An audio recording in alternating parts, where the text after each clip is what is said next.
Good morning, afternoon, and evening, depending on whereabouts you are in the world. You are currently watching the Techie Flautist, and for those of you whom I haven't met, my name is Emma. Today we are going to be looking at how the flute is actually just a human baby in disguise, the banana flute, and how to travel to and from school safely with your flute. But first, a special shout out to the Mellon family, without whom the creation of this video would not have been possible. And just a small tiny disclaimer, no flutes or babies were harmed during the making of this video.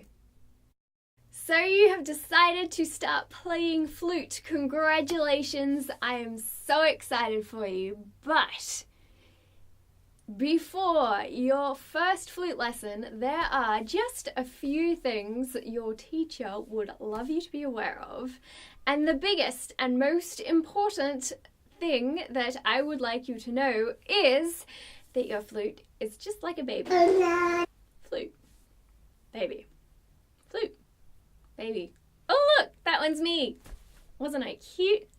Now, as I'm sure you are fully aware, babies have a head, a body, and feet. Similarly, each flute has a head, a body, and feet. Foot. A foot, technically. One. Singular. Sorry, Flo.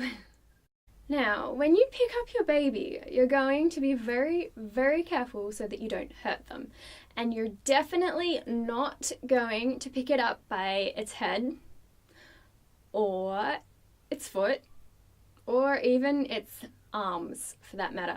Similarly, when you pick up your flute, you're not going to pick it up just by grabbing its head or just by grabbing its foot. This is because, particularly with school flutes, sometimes the joins of the flute get really loose, and if you pick it up by either end, the rest of the flute drops on the floor and gets damaged. We don't drop flutes. Don't drop instruments in general, but please do not drop your flute. The other thing to keep in mind is when you pick it up, you do not want to grab any of the keywork. This is very delicate. It's got lots of moving parts, tiny little wires, screws, and springs that will be easily damaged. It would kind of be like picking up your baby by the face. Just like, don't go there. Instead, pick it up by the top, where there is no keywork. And you'll be fine. You won't hurt it then. Now, just like you wouldn't leave your beloved baby just lying around anywhere, you are also not going to leave your beloved flute lying around anywhere. For example, you would not leave it sitting on the couch. You never know who is going to come along, what they're going to do, or what they're going to spill.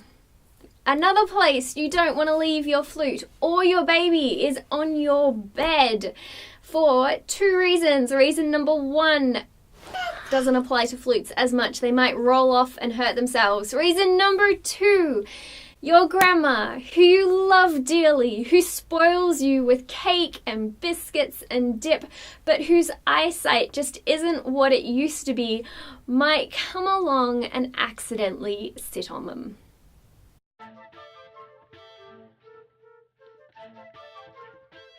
And that would be very bad for child and flute.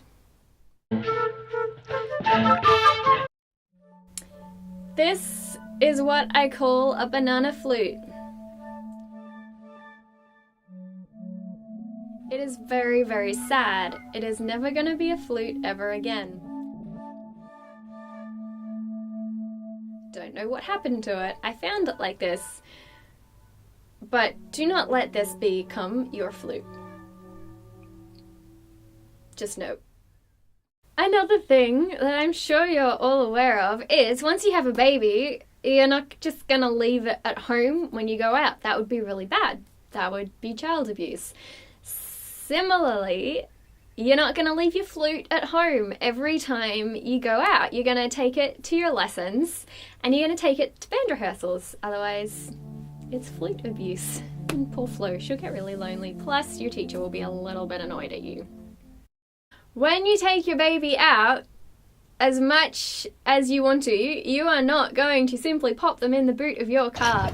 I mean, it looks like fun. I speak from personal experience. It is a little bit fun. I wasn't a baby, I was a bit older. But it is completely unsafe and totally illegal in Australia. Don't worry, when I did it, I wasn't actually in Australia. But you're not going to do that to your flute either, because your flute is like a baby. If you wouldn't do it with a baby, don't do it with a flute. Instead, just like you would rug your baby up and strap them into a specially designed baby car seat, you are going to take your flute apart and pop it in the specially designed flute case. And that way neither flute nor baby will be damaged in the transition process. Please, please, please do not try and balance your flute on your music stand. I know it looks like it would fit perfectly, but just don't do it.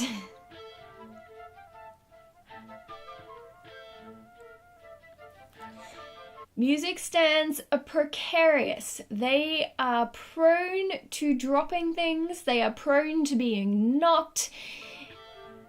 It's not a good idea. You wouldn't do it with your baby, so don't do it with your flute. To put your flute into its lovely flute case, hold it where there are no keys and gently twist the instrument apart. Sometimes you might find it gets a little stiff. The magic trick that we tell all students is just to twist. The stiffer it is, the more you need to twist. Don't just pull. It's not a good idea.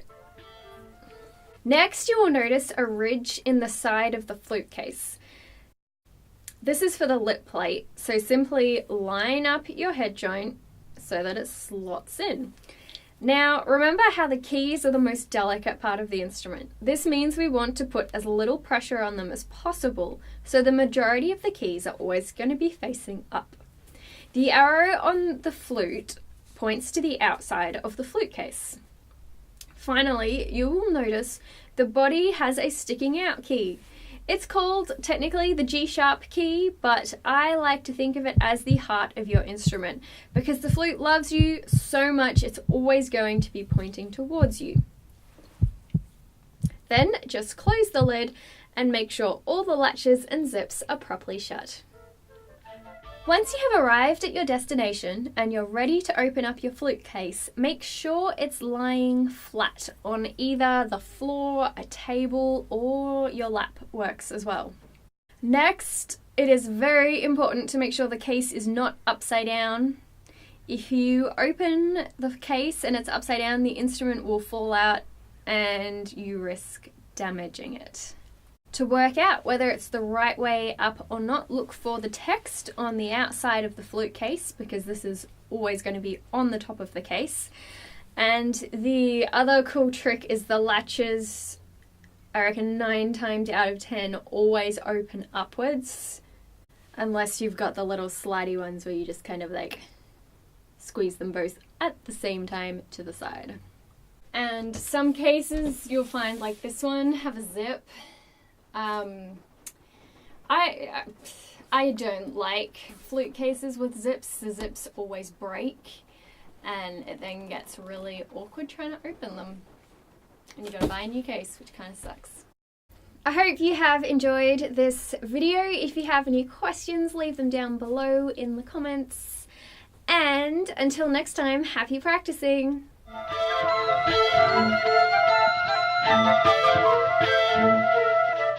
Thank